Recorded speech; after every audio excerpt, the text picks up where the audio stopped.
Keng Yong, now currently in Singapore, but for the period 2003 to the end of 2007, I was Secretary-General of ASEAN, based at the ASEAN Secretary-General, which is the HQ of ASEAN, based in Jakarta, Indonesia. One of my day jobs here in Singapore is in the Rajaratnam school, looking after all kind of strategic and international relations and issues.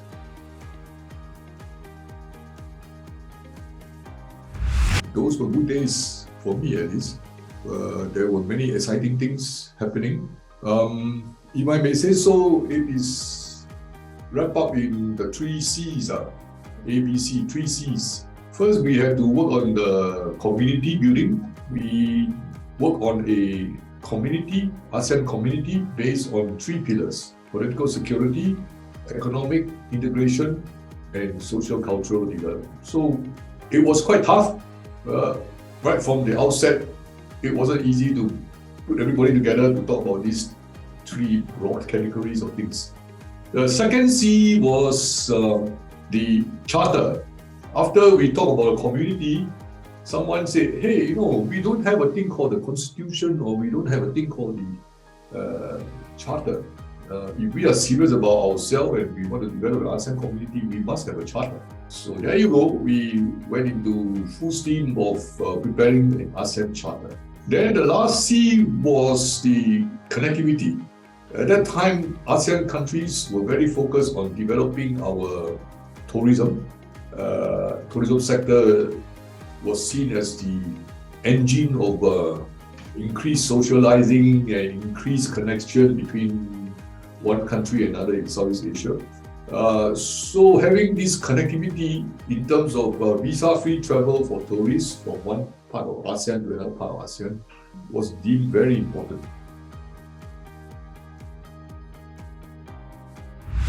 The critical one event that really shook us up as a grouping, remember the Y2K phenomena.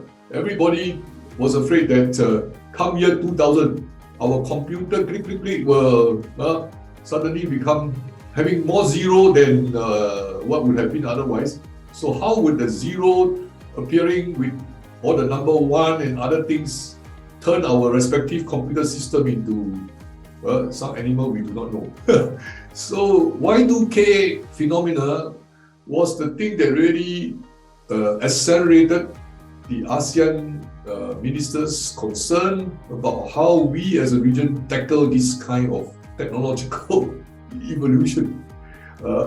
And from there, people started to think about, okay, everybody is now talking about free trade agreement, and there you have European integration moving into the thing called European Union, from a previously more economic-based entity.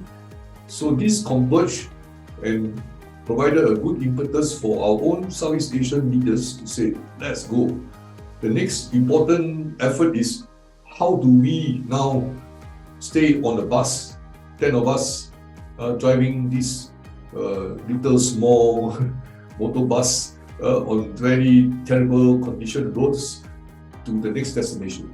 I would say that if you want to repeat that today, it might be impossible, but at that point in time, Y2K and then all the other development, geopolitical as well as economic around the world, compel all of us to hang together.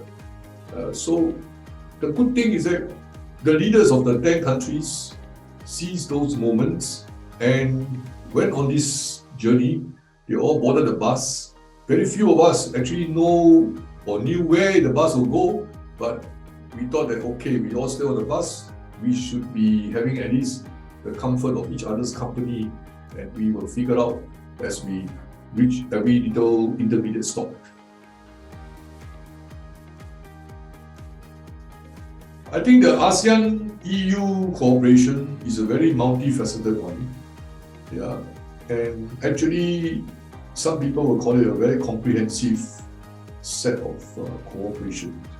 We range across from A to Z. Everything that we have in our Southeast Asian region the European colleagues have already encountered it in the European community, in the European Union today. We are now talking about 45 years of cooperation between EU and ASEAN. We learn a lot from each other. We also have the benefit of ASEAN starting later, in community building. So we hope to avoid the mistakes of the European colleagues. But one of the things that I learned among the ASEAN officials is that we should not reinvent the wheel. If the European Union has encountered certain difficulties and found a way to overcome those difficulties, we in Southeast Asia can learn from it and adapt it to our own context. The more important thing is the dialogue part, Ambassador. I think we need to keep talking. There will be differences. For example, we cannot easily agree on air transportation between the two regions. Europe is such a developed market for air travel. ASEAN is still not yet there. But it doesn't mean that we cannot share ideas and talk together.